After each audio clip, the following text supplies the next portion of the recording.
Alright, and in this video I will show you a bit more about RSK and how it can be used for stuff other than PKing, and then I'll also move back and show you some more in-depth PKing. So I'll just get it up on the screen now. So the one thing you want to make sure is very important is your client name is spelled exactly how it appears. If you had a little L here, your calibration would likely fail. So step 1 is to hit calibrate. It will then switch all your tabs and calibrate correctly. You will get a message that then says calibration has finished, or finished calibrating. So then you can make your things and your switches all work basically. If you don't calibrate your client, then your switches won't work. So firstly I'm just going to show you how to use it for runecrafting. So we're going to go, and you can see these are the bindings I have. I'm just going to disable them. And then we're going to record from inventory,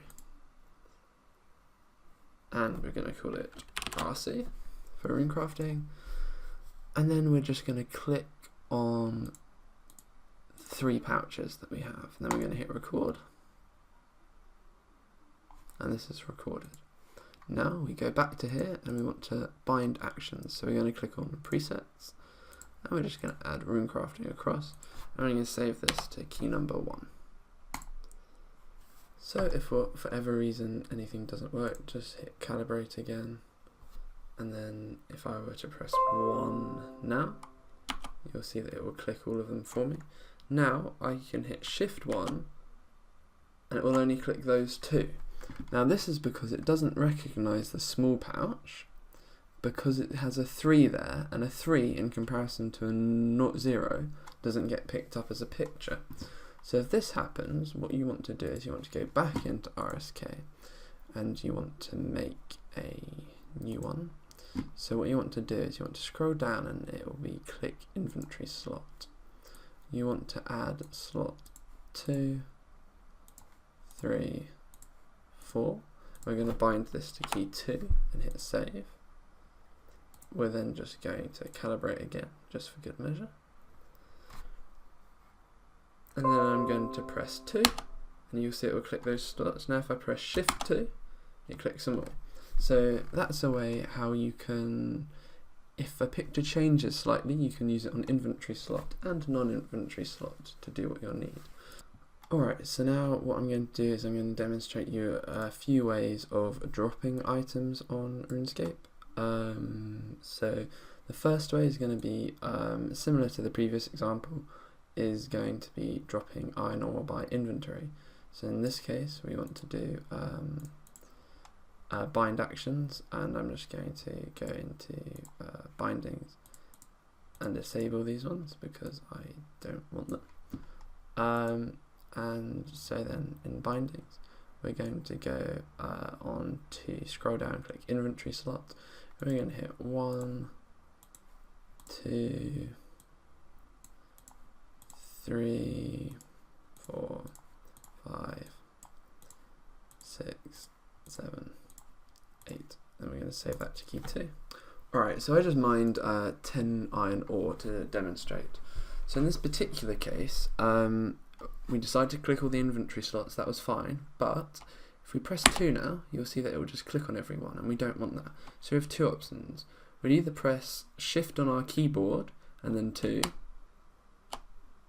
which would drop them. I pressed 2 twice there, and that would drop them. Or if we go back into the RSK config, we're then going to bind to key 1. In this case you can add a shift down, so you can have a shift key toggle. So our first step is going to be shift down. We're then going to go, and in this case I'm just going to click 4 inventory slots. 1, 2, 3, 4, then scroll down, shift toggle, shift up, move it across, save. Then if I press 1, you'll see it will drop them all as required that you wanted. So this can be very useful for if you're mining or something like that, because dropping our own inventory is just a bit tedious, and this can drop it for you. Now say you know, now the problem is I want to drop these ores, but if I press 1 again, it's only going to drop those ones. So another option that you can do is, so we're going to make a record, we're going to record from inventory. We're just going to call it iron ore. I think you can have a space, that's fine, but I normally just don't bother. So we're going to have an iron ore. I'm going to move back to it. We're going to bind to key 3, and we're just going to put iron ore across, and then we're going to put iron ore across again and again and again and again. Okay, and this would drop all the iron ores, but in order to, for this case, because I've already shown you the shift, I'm just going to manually press shift down, then I'm going to save, and if I press shift 3 now, hold up, every time you make a new binding, you have to recalibrate. So I'm just going to hit calibrate, because I pressed it there, nothing happens. Calibrate. Now I press shift 3, and it will drop them for you. So if we do that again,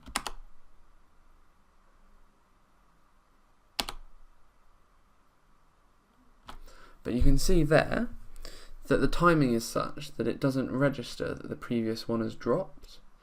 So in this case, what you'd want to do to make it look less bot-like is you'd just move it to your own configuration, and you would increase this to be to your personal desire. So personally, how I do it is I will always tend to use positioning, because if you do it on position, it will drop them faster.